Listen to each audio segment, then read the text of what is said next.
we are going to discuss about the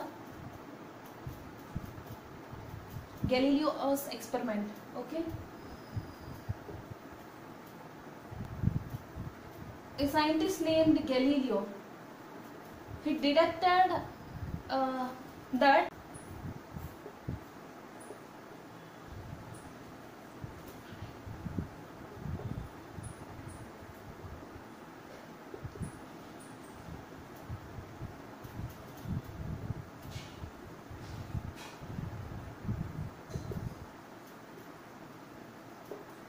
that means for suppose a car, or let us consider football. Okay, when we hit it, then it moves to a certain distance. In general situations, we observe that it moves to a certain distance, and after traveling to a certain distance it stops, right? This is because of the frictional force. But if frictional force is not there, then in such a case what happens? It continues to move, right? That means here Galileo he considered ideal case, that is frictional force is not, that means it is zero. Okay, so in such a case he observed that objects move with constant speed when no force acts on them. Okay, here this object continues to be moving. Okay, it keep on moving with constant speed when no force acts on it. Okay, so he detected it with an example, that is by performing one activity with inclined plane. Let us discuss about that.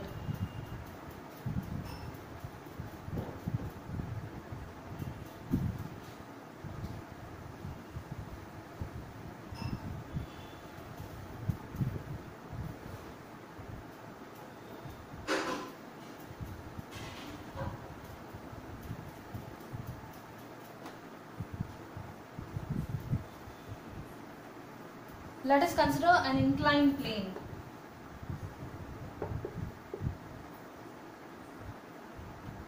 Let us consider an object or a marble. Okay, when we release a marble from the top of the inclined plane, then what happens? It definitely rolls down, right? While it is rolling down, we can observe its velocity increases. And if we consider another inclined plane, now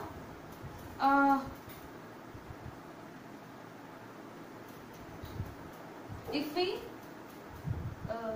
push this marble onto the top of the inclined plane, then what happens? While it will definitely roll up, right? So while rolling up, its speed, its velocity decreases. We can observe that.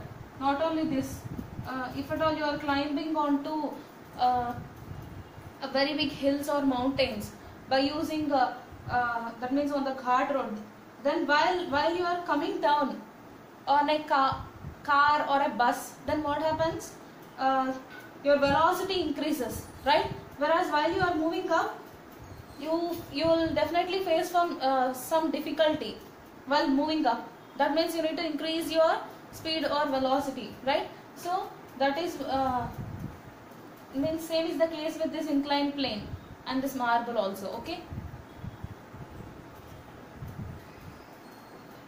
so now we are going to consider a double inclined plane. Okay, let us consider a double inclined plane.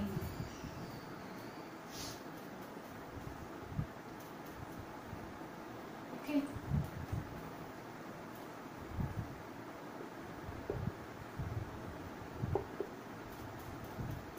this is the double inclined plane. Let us consider here, you need to consider a few cases, that is here these are frictionless planes. Okay, in this case friction is 0, and let us consider the ideal case.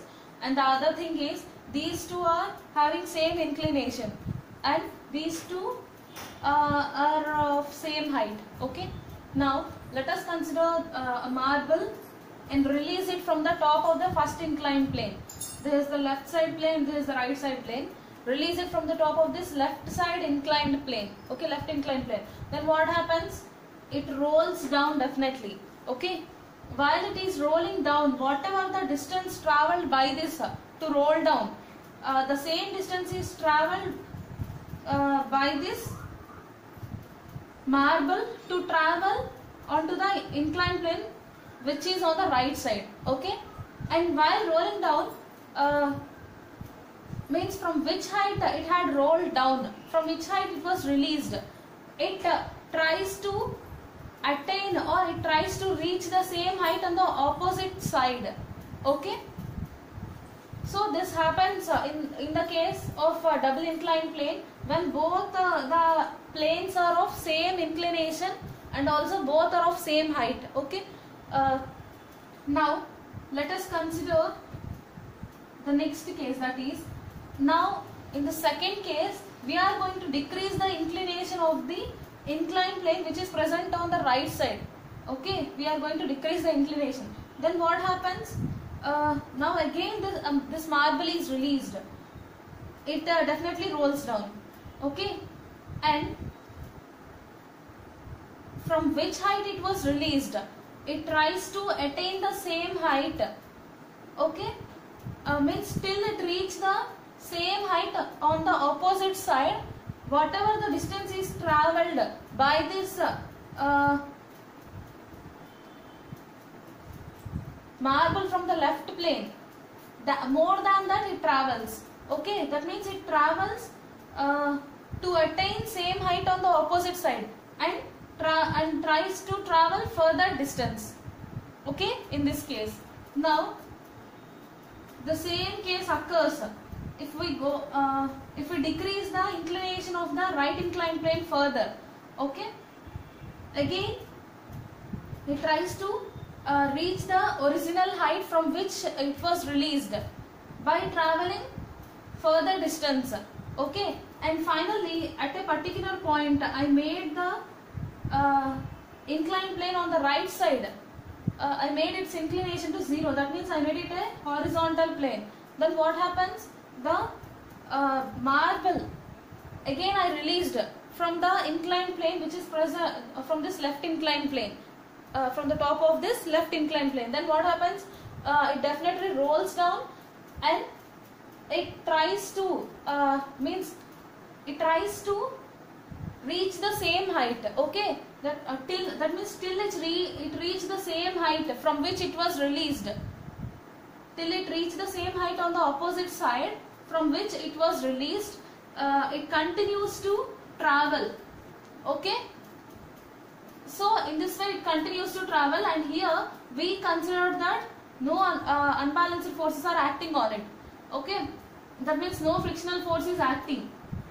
So in this case what happens? It continues to travel. Okay, that means that by this activity Galileo he deducted one thing, that is no net force is required to put or to sustain the motion of an object which is moving with uniform speed. I am repeating, no net force is required to sustain the motion of an object which is moving with uniform speed. Okay, and the second thing is an unbalanced force is required to change the motion of the object which is moving with constant speed. Repeating, an unbalanced force is required to change the motion of this object. To change its motion, an unbalanced force is required. Okay, if balanced forces are acting, then we don't observe any change in its state of motion or state of rest. Okay, that is why here I am saying unbalanced force is required to change its to change the motion of an object which is moving with constant speed. So these 2 points Galileo he deducted from this experiment by performing several experiments with inclined plane. Okay, and this was Galileo's experiment. And Newton, there is another scientist named Newton. Okay, he conducted further experiments, continuation to this Galileo's experiments, and finally he proposed 3 laws. Okay, those are said to be Newton's first, second and third laws. Okay, law. Okay, first law, second law and third law. Those are very familiar, popular in physics. Those are very important also. So the first law of Newton, those 3 laws are called by the name like this: Newton's first law, Newton's second law, and Newton's third law. Okay, you too might have heard it at some place or the other. Okay, let us discuss about the Newton's first law of motion. Okay, so Newton's first law, it states that an object continues to be in its state of rest or remain in its state of rest or state of uniform motion or state of motion along a straight line.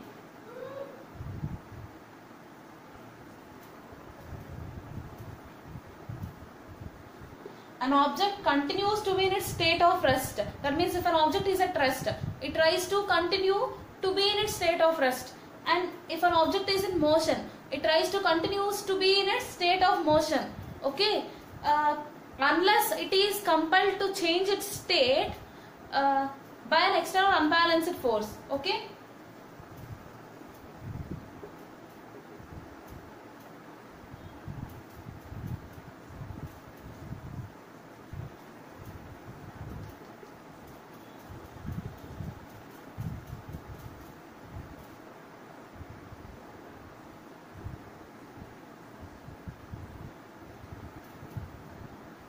So let us read this. See, an object remains or continues to be in its state of rest or state of motion along a straight line unless it is compelled to change its state by an external unbalanced force. Just as here how we discussed the same thing. See here, this ball continued to be in its state of in its original state. That is, then it was moving. That is, now it is moving, right? That means it is in the state of motion. It tries to be in its state of motion unless some external unbalanced force is acting on acts on it. Okay. Let us discuss with an example, with a very familiar example. Let us consider a ceiling fan in your home. What happens when you switch on? Okay, before switching on, till then it was at rest position, right? And when we switch on, then what happens? Will it rotate with its full speed? No. It slowly attains its full speed. Okay, by slowly with slow rotation. Okay, that means till then it was at rest, and it is trying to continue to be in a state of rest. Okay, that is why it doesn't attain full speed immediately as we switch on it. Okay, soon after switching on the fan, it doesn't attain its full speed. Okay, maximum speed. First, whatever the maximum speed is acquired by a fan or any vehicle, will it at the starting moments itself, will it attain that speed? No. Okay, that means till then it was at rest. That is why it is trying to continue in its original state, that is state of rest. And the state of motion also we can consider from this. That is, for suppose now the fan is switched on and it is moving with its full speed. Okay, its maximum speed. If we switch on, then what happens? Till then it was it was in motion. So it tries to continue in its state of motion. Okay. That is why what happens? It tries to, even though we switch off the fan, it tries to, no current is passing through that, it tries to be in its state of motion by rotating for few more minutes or few more seconds. Okay, so this is nothing but Newton's first law. This is the best example about for the Newton's first law. this Newton's first law is also called as a law of inertia. Okay. Why it is said to be law of inertia? Because let us learn the inertia. What is meant by inertia? So from that you can know why this Newton's first law is said to be law of inertia.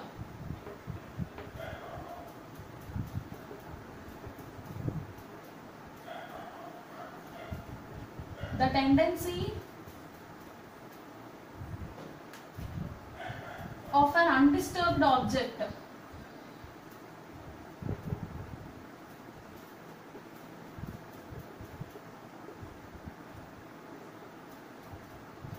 to continue to be at rest or to keep moving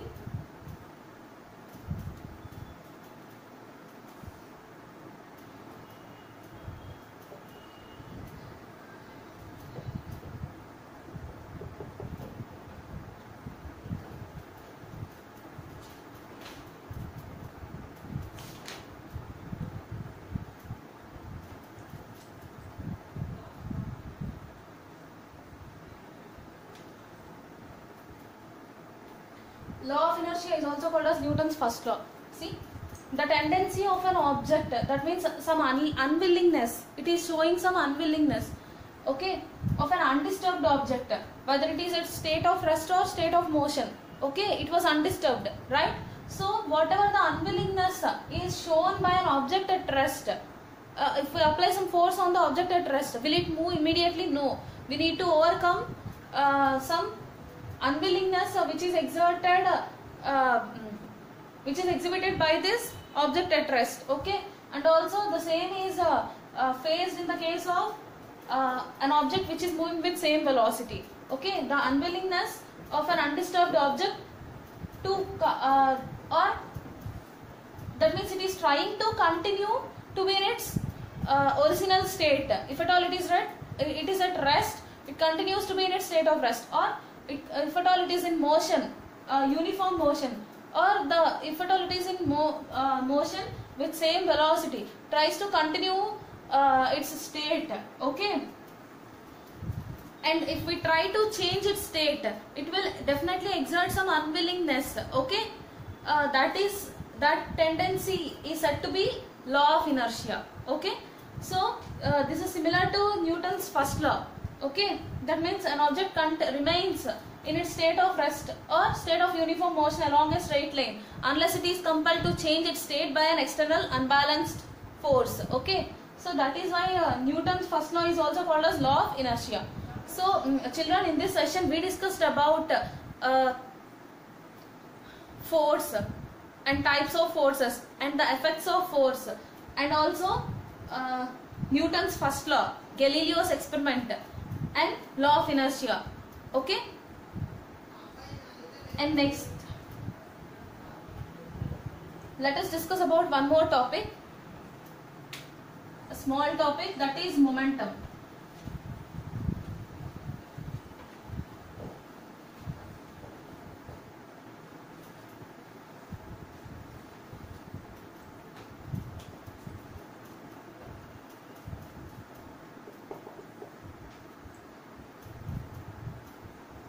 It is the product of